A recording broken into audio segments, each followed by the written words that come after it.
अनन्या एक गरीब लड़की। उसके पिता एक कपड़े की दुकान पर काम करते थे और माँ दूसरों के घरों में चौका बर्तन किया करती थी। अनन्या अपने माँ बाप की इकलौती लड़की थी। उसमें माँ बाप ने उसे बड़े लाड प्यार से पाला था। वे चाहते थे कि अनन्या पढ़ लिख कर बड़ी आदमी बने, जिससे उसके सिर से गरीबी का कलंक मिट जाए। अनन्या के जब 10वीं का इम्तिहान पास किया तो उसके माँ बाप बहुत खुश हुए। उन्होंने कस्बे के एक इंटर कॉलेज में उसका नाम लिखवा दिया। इंटर कॉलेज उसके घर से थोड़ी दूर पर था, इसलिए उसके माँ बाप ने किसी तरह से पैसों का जुगाड़ करके उसे एक पुरानी साइकिल भी दिला दी, जिससे अनन्या को स्कूल जाने में परेशानी न हो। अनन्या जब साइकिल पर बैठकर स्कूल जाती तो उसे लगता जैसे वह आसमान में उड़ रही हो। यह उसका बहुत पुराना सपना था जो उसके माँ बाप की वजह से पूरा हुआ था। इसलिए वह रोज़ समय से स्कूल पहुंच जाती और मन लगाकर पढ़ाई करती। लेकिन एक दिन अनन्या की जिंदगी में एक नया मोड़ आया। दोपहर का समय था। स्कूल से छुट्टी होने पर उसने अपनी साइकिल ली और घर की ओर चल पड़ी। लेकिन अभी वह थोड़ी दूर ही पहुंची थी कि पीछे से आती एक बाइक उसके बगल से गुजरी। बाइक को जो लड़का चला रहा था वह उसका हम उम्र ही था। लड़के ने थोड़ा आगे जाकर अपनी बाइक रोक दी और अनन्या को रुकने का इशारा किया। अनन्या उस लड़के को अक्सर रास्ते में देखा करती थी। जब भी वह स्कूल आती और स्कूल से जाती तो वह लड़का सड़क के किनारे खड़ा उसे निहारा करता था। शुरू में उसे देखकर अनन्या को बहुत गुस्सा आया था, लेकिन धीरे धीरे वह उसे अच्छा लगने लगा था। इस तरह से रास्ते में रोके जाने से अनन्या घबरा सी गई। पहले उसका मन हुआ कि वह अपनी साइकिल आगे बढ़ा दे, लेकिन फिर न जाने क्या सोचकर उसने अपनी साइकिल में ब्रेक लगा दी। वह लड़का अनन्या के पास आ गया और धीरे से बोला, मेरा नाम सुमित है, मैं रोज आपको स्कूल जाते हुए देखता हूँ। अगर आप बुरा न माने तो मैं आपसे कहना चाहता हूँ। क्या अनन्या के मुंह से सिर्फ इतना ही निकला। सुमित ने अपनी शर्ट की जेब से एक गुलाब की कली निकाल कर उसके हाथ में रख दी और उसकी मुट्ठी बंद करते हुए बोला, मैं तुमसे बहुत प्यार करता हूँ। उठते बैठते सोते जागते हर समय बस तुम्हारे बारे में सोचता रहता हूँ। मुझे कुछ भी अच्छा नहीं लगता। सुमित और भी बहुत कुछ कहना चाहता था, पर अनन्या के उसके ओंठों पर हाथ रखकर उसे चुप करा दिया। तो आपको मेरा प्यार कबूल है?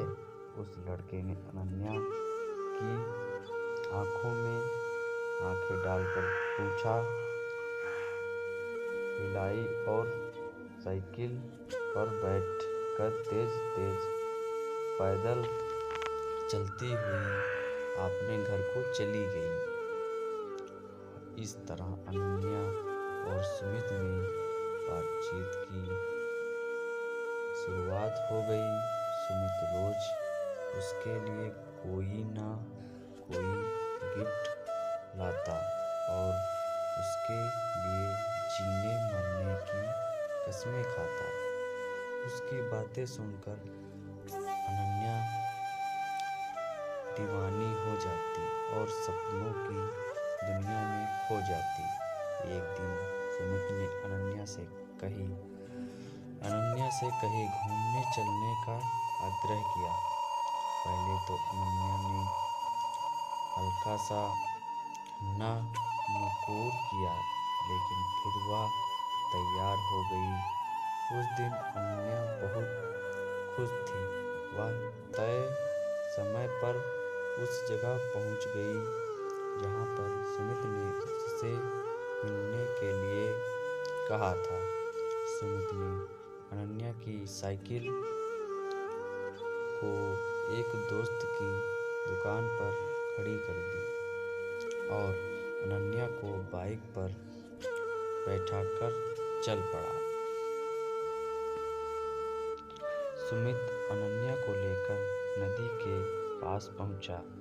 वहां पर उसने अपनी बाइक खड़ी कर दी और दोनों लोग घास पर बैठकर बातें करने लगे।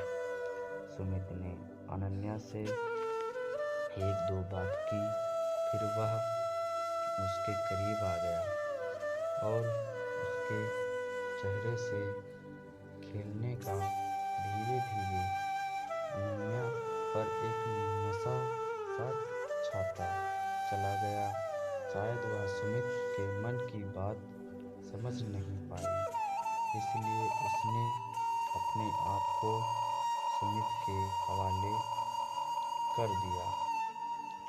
दोनों लोग एक दूसरे के प्यार में खो गए और दो जिस्म एक जान हो गए।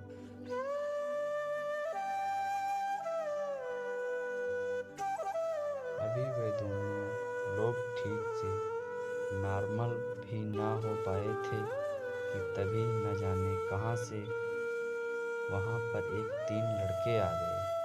उन्हें देखकर अनन्या हक्का बक्का रह गई और जल्दी जल्दी अपने कपड़े सही करने लगी। यह देखकर एक लड़के ने उसका हाथ पकड़ लिया और अपने पास घसीटता हुआ बोला, इतनी भी क्या जल्दी है रानी, हम भी तो तुम्हारे दीवाने हैं, थोड़ा हमारा भी तो मनोरंजन कर दो। अनन्या ने कटार दृष्टि से सुमित की ओर देखा, पर वह अनन्या की मदद करने के बजाय हंस रहा था। यह देखकर अनन्या का हृदय चित्कार कर उठा, यानी कि यह सब सुमित की एक सोची समझी साजिश चाल थी। अनन्या आगे कुछ सोच नहीं पाई, क्योंकि वे तीनों लड़के उसके ऊपर भूखे भेड़िए की तरह टूट पड़े थे। अनन्या मदद के लिए चिल्ला रही थी और वे उसे नोचते घसीटते रहे। कुछ ही पलों में अनन्या की सहन शक्ति ने जवाब दे दिया और वह बेहोश हो गई।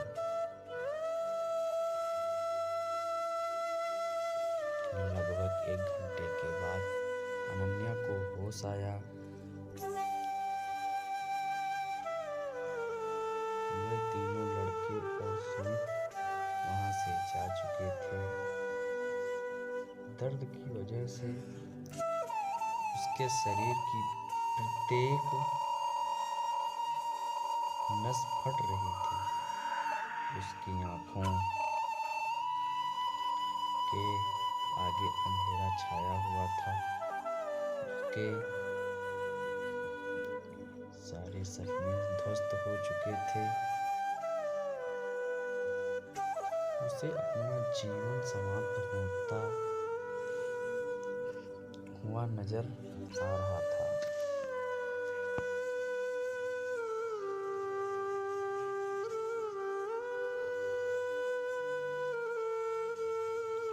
अनन्या सोचती रही कि क्यों मैंने सुमित की बातों पर विश्वास किया, क्यों मैं उसके साथ बस्ती से इतनी दूर यहाँ पर आई। अब मैं क्या मुंह लेकर अपने घर जाऊंगी, अपने माँ बाप को क्या बताऊंगी। मेरा ये हाल देखकर वह तो जीते जी मर जाएंगे। अनन्या के शरीर में बिल्कुल भी शक्ति नहीं बची थी। वह किसी तरह घिसटती हुई नदी के किनारे पहुंची। नदी का पानी कल कल करता हुआ तेजी से बह रहा था। अनन्या ने एक बार फिर अपने गरीब माँ बाप के बारे में सोचा, लेकिन साथ ही सुमित का चेहरा भी उसकी आंखों के आगे तैर गया और इसके साथ ही क्रोध खींच और घिन के मिले जुले भाव से उसका शरीर कांपने लगा। अनन्या ने अपने दांतों को किटकिटाया, अपने शरीर की बची खुशी ताकत इकट्ठा किया और धीरे से खड़ी की। उसने अपनी आंखें बंद कर ली, हाथों को जोड़कर मन ही मन अपने माता पिता से माफी मांगी और फिर नदी में छलांग लगा दी। अगले ही पल अनन्या नदी में डूबने उतरने लगी, लेकिन अब ना तो वह किसी को अपनी जान बचाने के लिए पुकार रही थी और ना ही बचने के लिए संघर्ष कर रही थी। उसका मन अब भी अपने बेवफा प्रेमी के बारे में सोच रहा था। वह सोच रही थी कि क्यों मैंने उसकी बातों पर इतना एतबार कर लिया, क्यों मैंने उससे अंधा प्यार किया, क्यों मैं उसकी नीयत को समझ नहीं पाई। अगर मैं ऐसा कर पाती तो शायद और फिर वह नदी की गहराई में डूबती चली गई। दोस्तों, किसी से प्यार करना, किसी पर एतबार करना बुरा नहीं है, लेकिन अपने भीतर जज्बातों को पहचानना की क्षमता भी रखिए।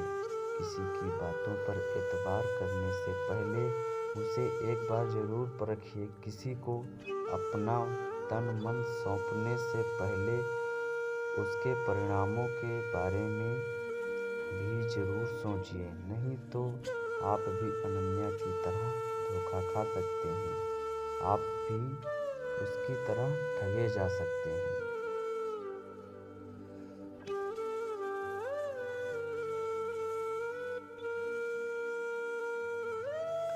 आपको यह कहानी कैसी लगी हमें ज़रूर बताएं और इसे शेयर करके अपने दोस्तों तक भी पहुंचाएं। हो सकता है कि आपके इस प्रयास से किसी का जीवन संवर जाएगा।